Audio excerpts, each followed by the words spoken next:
Molitva svečasnoj ikoni Presvete Vladičice Bogorodice Velikoremetske.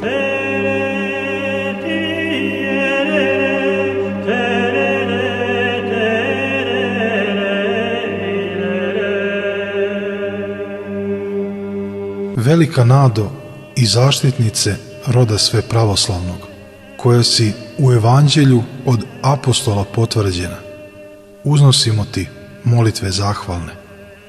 Likuju danas monasi i monahinje Velikoremetske, jer svečasna ikona Božje Matere osveti svojim dolaskom obitelj ovu. To je ona koja čini čudesa slugama svojim koji joj s verom prilaze. Omofor tvoj ne sklanjaj od nas, sve carice, jer zaista rekoše proroci za tebe i Spasitelja koga ćeš nam dati. Zaista je divno proroštvo koje nam Bog od tebi posla.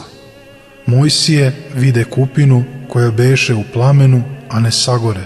To beše Emanuil koji se iz tebe rodi. A ti i dalje osta cvet devstvenosti, skinija u kojoj se sretoše Bog i čovek.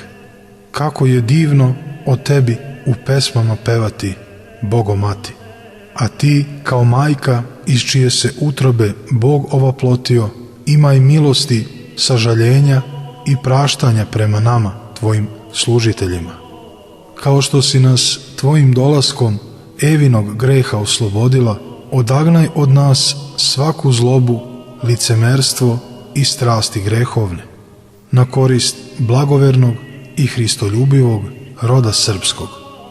A mi tebi sa grešnim ustima, punim hvale pevamo, raduj se, Bogorodice Velikoremetska, koju su proroci nagovestili.